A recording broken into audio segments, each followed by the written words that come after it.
My name is Chuck. I'm with Roy Maas Youth Alternatives. I've had a few jobs here and there. I was in the military for a while.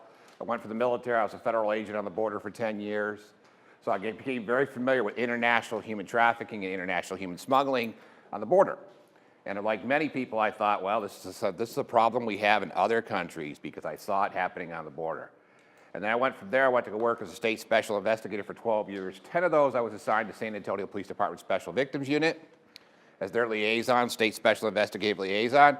And while I was there, I started to see situations where I'm getting called down to youth services for runaway foster youth. And they would sit there and talk about their older boyfriend, their older girlfriend that was hooking them up on dates. And they had to go on dates with these older middle-aged guys. And they were getting money for it, but they had to give the money to the boyfriend. And I was like, wait a minute, I know what that is, but that doesn't happen here. But it does. And I had to realize I had to grieve, I had to go through the grieving process, grieve the loss of the fact that this is not something that just happens in a third world country. This happens in my country, in my backyard, in my neighborhood, in my city. And it's happening to kids that go to school with my kids. It happens to kids that are in my neighborhood. It happens to kids that may have been through my house in my backyard, because anyone can be susceptible, even I can be susceptible. So let's talk a little bit about what human trafficking is. So I got learning objectives up there because I know y'all are experts on getting CEUs and everything else. So we talk about all the objectives of things we're going to learn. Y'all can read. I'm sure you guys got a lot of degrees and letters behind your names, okay? But we're going to talk specifically about what human trafficking is. Human trafficking is the buying, selling, or trading of a person's commercial services, for the purpose of commercial gain. So what that means is that's the buying, selling, or trading of labor or sex for the commercial gain of another person. Usually no compensation is what we can call it modern day slavery. Now I've got some people that they hear the word slavery, they get upset because it's, wait a minute, that's not something that happens in the United States of America. So let me explain. These individuals do not have a right to decide where they're going, who they're going with. They get traded off to other people, they get sold to other people. They get sold to other people permanently and temporarily. They get marks put on their body of ownership by the person that owns them. They don't have reign over their own body. So that kind of fits the definition of slavery. It actually does fit the definition. We have slavery is alive here in the United States today, is alive in the world today, and is a literally $150 billion a year international business, slavery of human beings. That's everything from sex, labor, forced military servitude, forced to give birth to children for people that don't want to carry the child, even sold for body parts. So, human trafficking is not human smuggling. Often we confuse human trafficking with human smuggling because our own media, they're awesome, but our media tends to talk about human trafficking and then they show you a scene of people on the border. So I'm gonna help you define that. I wanna tell you a little story about a friend of mine named Chuckles the Clown. So Chuckles the Clown lives in Great Britain. And he has a dream of being the greatest rodeo clown in the world. So he knows where he's going to be the greatest rodeo clown of the world is in the great state of Texas. Well, but he doesn't have any visa or passport to come into the United States, but he knows he can go to Great Britain because it's a Commonwealth country with he can go to Canada because it's a Commonwealth country with Great Britain, and he can get in there without any documents. So he gets in there, and guess what Chuckles has to do to get down into the United States from the Canadian border? So now he's standing in the state of Montana. So he walks down to the nearest Love's truck stop and he tells the local trucker, he says, I see you got Texas plates. My name is Chuckles. I would love to be a rodeo clown. Can you take me down to the great state of Texas? He's like, sure. I'm going to be stopping outside of San Antonio on Foster Road at the Love's truck stop. Get inside, Chuckles. Let's have a ride. So the two of them go riding down to Love's out there on Foster Road. Chuckles has just committed a crime, as has the truck driver. That crime is human smuggling because it's a crime against an international boundary. Smuggling is a crime against the border, not a crime against a person. Trafficking is a crime against a person. So Chuckles and the truck driver get over here to Foster Road. Chuckles gets out. Truck driver says, Chuckles, have a great day. Chuckles says, thank you. He gets out. They part their separate ways. No trafficking has occurred. No one has been exploited. No one has been used for commercial gain of another person, right? They had a good talk. They had a nice laugh. They go down here. Chuckles is on his way, and he's out there hanging out there on Foster Road, and he runs into Jim. And Jim says, hey, Chuckles, I see you're a rodeo clown. I have need for a rodeo clown. Come on out. I live out here in Pflugerville. I'll take you over there. I've got a little ranch. We'll hook you up. Sure. Chuckles gets there. He's living in a shed out back. Jim has him working 16, 17, 18 hours a day. He's not paying Chuckles. Chuckles doesn't have any sanitary use of anything. He's got a bucket in his shed that he gets to use. Chuckles goes, hey, Jim, how about a little money? How about a little food? How about somewhere to go to the bathroom and take a shower? And Jim says, hey, you owe me for room and board. Chuckles says, well, how did we, I don't know about this agreement. You owe me. You try to call and tell the police and tell them what I'm doing, I'm going to call Immigration Services, and I'm going to have them come pick you up. So if you don't want to get deported, Chuckles, you're going to keep working for me. So now Chuckles has gone from someone who was involved with smuggling, now he's a victim of human trafficking. Right? You all thought I was going to talk about sex the whole time, didn't you? I'm talking about Chuckles the rodeo clown. Because often we get stuck into that mindset that it's all about sex, but it's not. Because there's different forms of human trafficking. There's peonage, there's coercion, there's debt bondage, there's involuntary servitude, right? We're talking about people having to pay off debts, talking about people being coerced. We're talking about people having something held over their head. And this is all different forms of human trafficking that happens out there. You can find it in our service industry. You can find it in our hospitality industry. You find it that door-to-door sales kid that just doesn't want to go away, but he's got a scrub brush with water trying to clean your steps and tell you about the great cleaning product, right? You find it even in panhandling. We have homeless camps here in San Antonio. Did you know that there's people in the homeless camps that tell the other homeless folks, if you want to sleep here tonight, you got to give me $50, or I'm going to beat you up? These guys got to panhandle a certain amount. Did you know that there's groups of individuals that get young people out on the streets and say, hey, I'm not going to make you have sex with anybody, but you have a quota of $150 a day in sales you have to make of this wonderful cleaning product, and I'll let you stay in the shed out back. That all happens.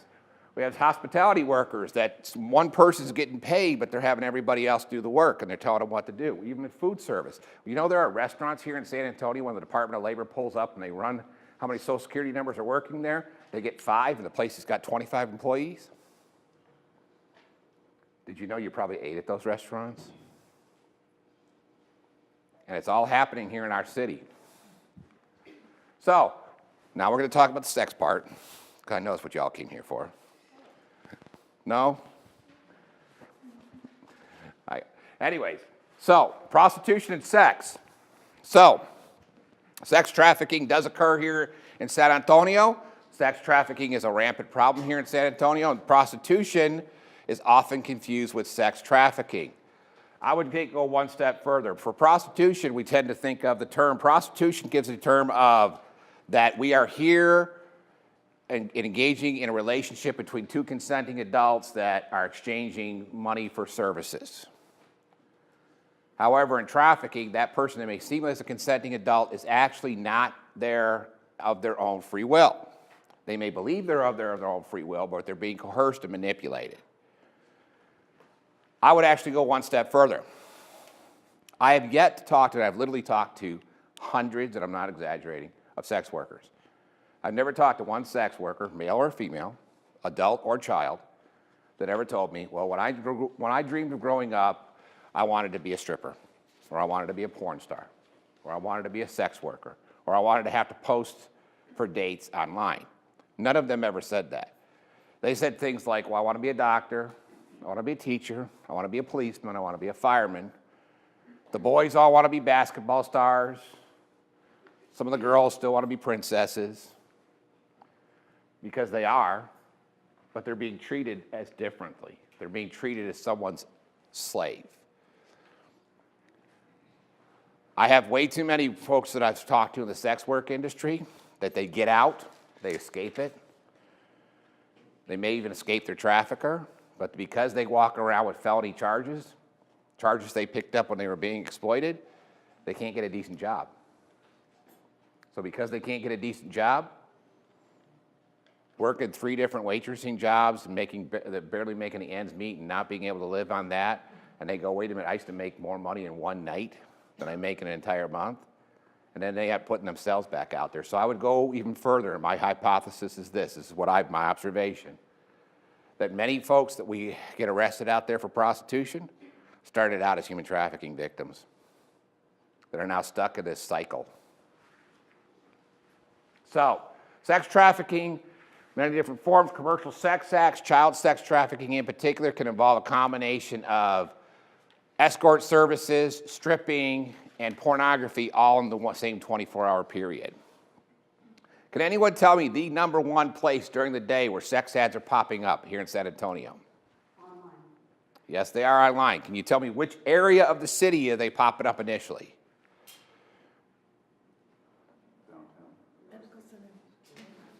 Medical center. You get a ball. And they're not underneath your seat. You have to earn them. Medical center, yes.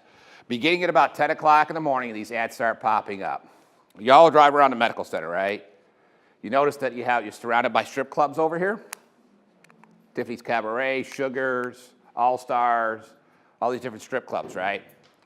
So about 10 o'clock in the morning, these motels and hotels, folks that are staying there start coming out. They go to the strip clubs. They start working out of strip clubs, and they're working out of the champagne rooms in the back also. So champagne rooms, VIP rooms in the back, that's where the touching occurs. That's where the sex acts occurs. That's where those are brothels. At that point, what happens is that the ads are popping up, and a lot of these ads are popping up, and it says med center, in call, out call, while you're on lunch break. Who are they advertising to? Doctors, nurses. Why are they advertising to medical professionals? Disposable income. Who's the first person to say that? So they start out, ads are popping up. They're going out on dates during the afternoon. Evening starts rolling around. These young people, men and women, move from here into the downtown area. And they move into the downtown area because that's when our business travelers are starting to get off from their meetings. That's when tourists are starting to come down from their day, and they're getting online. Especially our business travelers, what happens with that is what I like to call situational pedophilia. They don't ever intend on being a pedophile in those cases. What happens there is that they're away from home, they're away from their wife, they're away from their kids, they're away from their church, they're away from their community group, they're away from their normal boundaries and support structures.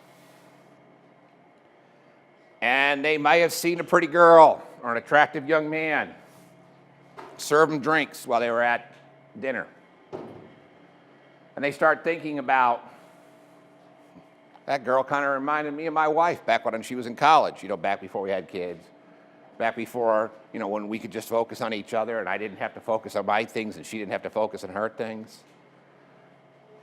So then they get online, because you know what? They know if they look at the TV there at the room, and they start watching porn on there, it's going to pop up on their expense account. But nowadays, they don't even need to. All they got to do is get on their cell phone. They start looking at their cell phone, and all that porn on there is free. Why is it free?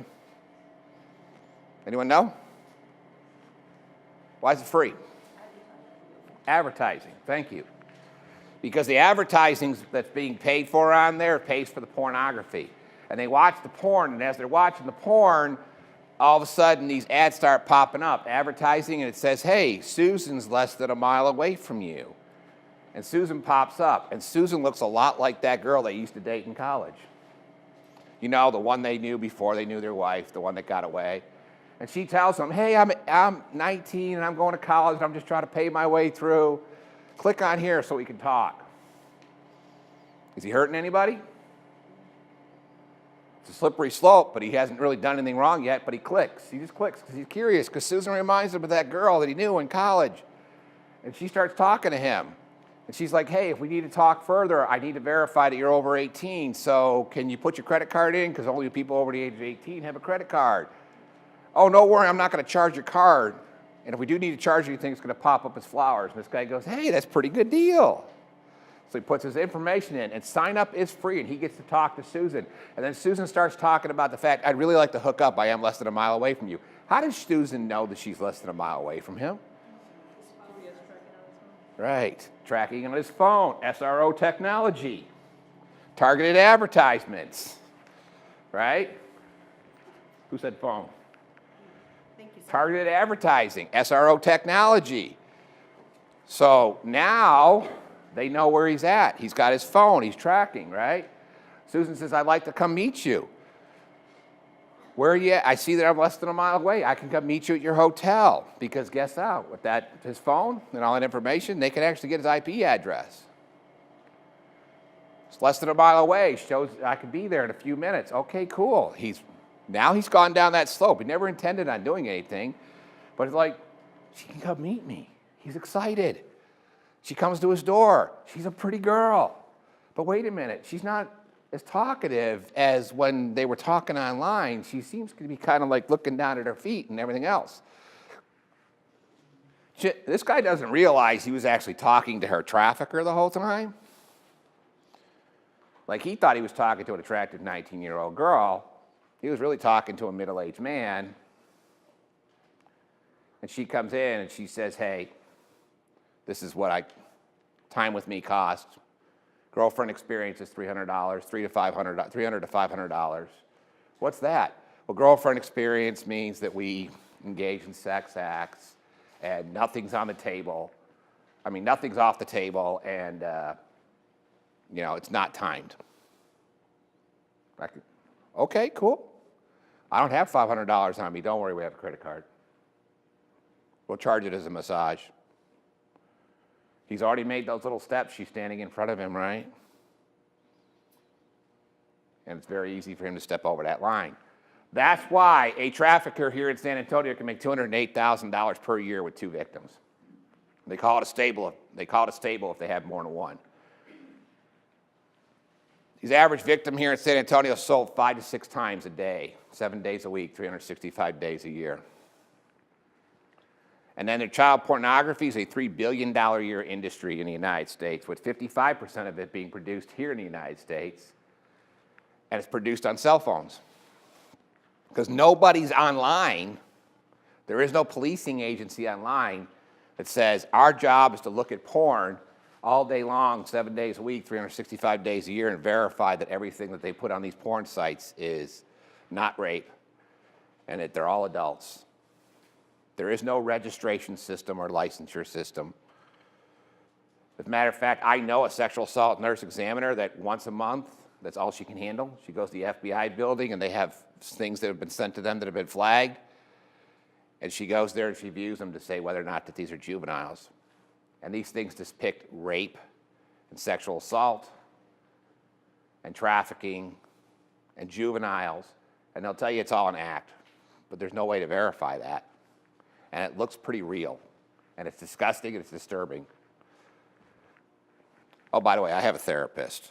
I'm actually on my 3rd. I seem to burn them out. So, average age of a victim, 15. That's the average age of a victim we see, and that's counting everything from the super young to the adults. Average age 15. It's the average age of who we see at Centro Seguro where I work, and we serve all the way up to age 24. The average age is 15 years old. Now, how many of y'all have teenagers?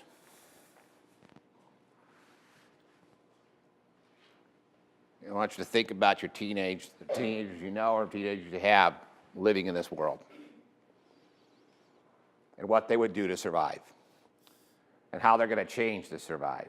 Because they're not going to survive this by simply being the same person that they were. And anyone who's ever experienced trauma comes to realize is that you never regain the person you were. And all too often we make those promises. Sometimes this is where we fail. We make the promise that we're going to help you regain the person that you were. We're never going to do that. Through therapy, you become the person you can be based on your life experiences. Part of that is what you used to be, but the rest of it is what the skills that you learned while you were experiencing the trauma, because that becomes the new person you are. And that's part of who you are.